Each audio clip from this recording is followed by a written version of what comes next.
Hello Pick My Stock subscribers எல்லாருக்கும் வணக்கம். இன்னைக்கு மார்க்கெட் ஓபன் ஆகிறதுக்கு முன்னாடி நீங்க கண்டிப்பா தெரிஞ்சுக்க வேண்டிய ஒரு சூப்பரான டேட்டா பேக்ட் பகுப்பாய்வு தான் நம்ம பார்க்க போறோம். நீங்க ஒரு டே ட்ரேடரா இருந்தாலும் சரி இல்ல இன்வெஸ்டரா இருந்தாலும் சரி, மார்க்கெட் இன்னைக்கு எப்படி போகும்னு முன்கூட்டியே கணிக்க இந்த செஷன் உங்களுக்கு ரொம்பவே ஹெல்ப்ஃபுல்லா இருக்கும். சோ டைம் வேஸ்ட் பண்ணாம ஸ்ட்ரெயிட்டா விஷயத்துக்கு வருவோம். இன்னைக்கு நம்ம அஜெண்டா ரொம்ப சிம்பிள். ஒரு macro to micro funnel approach தான் யூஸ் பண்ண போறோம். அதாவது முதல்ல உலகத்துல என்ன நடக்குதுன்னு குளோபல் நியூஸ்ல ஆரம்பிச்சு நேரா நம்ம மார்க்கெட்டோட எக்ஸாக்ட் ட்ரேடிங் லெவல்ஸ் வரைக்கும் ஒன்னொன்னா ட்ரில் டவுன் பண்ணி பார்க்க போறோம். ஓகே, லெட்ஸ் டைவ் இன். முதல்ல நாம பார்க்க போறது குளோபல் கியூஸ் அண்ட் ஜியோபாலிட்டிக்ஸ். முக்கியமா மார்க்கெட்டையே ஆட்டி படைக்கிற அந்த யுஎஸ்-ஈரான் பிரச்சனையோட எஃபெக்ட் என்னன்னு பார்த்துருவோம். இப்போ இந்த விஷயத்தை கவனிங்க. டொனால்ட் ட்ரம்ப் போட்டிருக்கிற 2 முரண்பாடான போஸ்ட் இது. ஒரு பக்கம் பார்த்தா அமைதி ஒப்பந்தம் ரெடி ஆயிடுச்சு, சீக்கிரமே டீடைல்ஸ் வரும் அப்படின்னு ரொம்ப பாசிட்டிவா சொல்றாரு. சரி, ஒரு 60 நாள் போர் நிறுத்தம் வந்துரும்னு மார்க்கெட்ல ஒரு நம்பிக்கை வருது. ஆனா அப்படியே இன்னொரு பக்கம் ஈரான ட்ரோன் வச்சு அட்டாக் பண்ற ஒரு போட்டோவை ஷேர் பண்ணி அடியோஸ், அதாவது குட் பை, எனக்கு எந்த அவசரமும் இல்ல அப்படின்னு சொல்றாரு. இதுல என்ன உண்மைன்னு யாருக்கும் தெரியல. ஊடகங்களும் மாத்தி மாத்தி நியூஸ் போடுறதால ஒரே கன்ஃபியூஷனா இருக்கு. நாம எந்த முடிவும் எடுக்காம நியூட்ரலா இது மார்க்கெட்டை எப்படி அசைக்க போகுதுன்னு மட்டும் கவனிப்போம். ஆனா இவ்ளோ குழப்பங்களுக்கு நடுவுலயும் நமக்கு ஒரு செம்ம பாசிட்டிவ் நியூஸ் இருக்குங்க. அது என்னன்னா, ஹார்மோஸ் ஜலசந்தி வழியா கிட்டத்தட்ட 33 கச்சா எண்ணெய் கப்பல்கள் எந்த பிரச்சனையும் இல்லாம பாதுகாப்பா கிராஸ் ஆயிடுச்சு.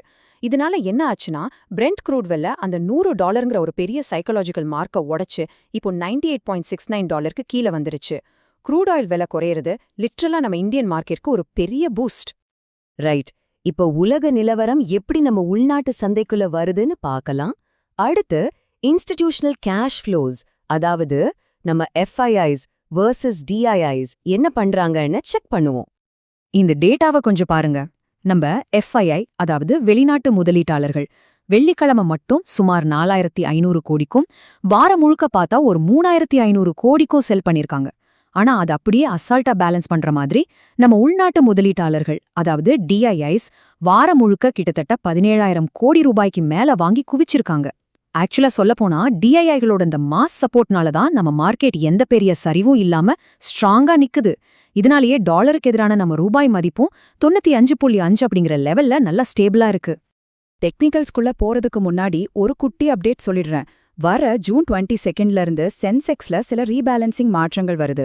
முக்கியமா டிவிஎஸ் மோட்டார் கம்பெனி ஆட் ஆகுது, அதானி என்டர்பிரைசஸ் வெளியே போகுது. ஸோ டே ட்ரேடர்ஸ் இதை கண்டிப்பா நோட் பண்ணிக்கோங்க.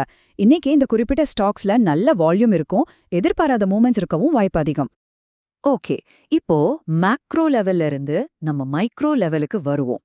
கொஞ்சம் பொறுமையா நிஃப்டி 50யோட டெக்னிக்கல் செட்டப், அப்புறம் அதோட முக்கிய பிவட் பாயிண்ட்ஸ் என்னன்னு டீட்டெயிலா பார்க்கலாம்.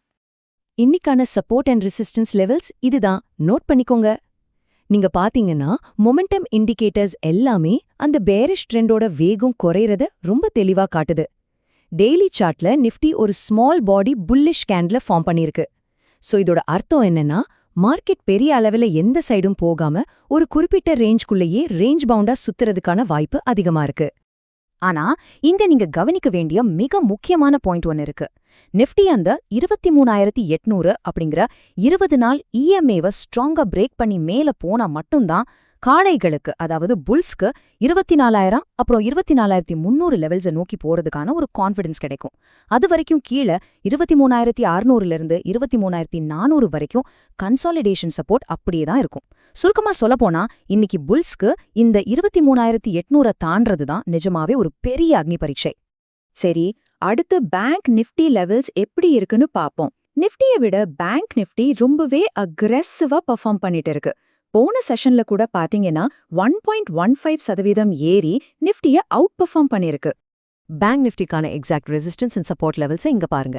இதுல ட்ரேடர்ஸ் கவனிக்க வேண்டிய ஒரு செம்மையான விஷயம் என்னன்னா, மே 7ஆம் தேதிக்கு அப்புறம் இப்போதான் முறையா பேங்க் நிஃப்டி அதோட 10-day இஎம்ஏக்கு மேல க்ளோஸ் ஆயிருக்கு. இது கண்டிப்பா ஒரு பாசிட்டிவ் சிக்னல் தாங்க.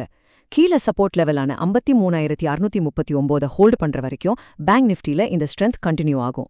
அண்ட் ஃபைனலி நாம பார்க்க போறது ஆப்ஷன்ஸ் டேட்டா மற்றும் outlook. Call and put open interest டேட்டாவை வச்சு மார்க்கெட்டோட தர அப்புறம் மேற்கூரை எங்க இருக்குன்னு டிஃபைன் பண்ணலாமாங்க.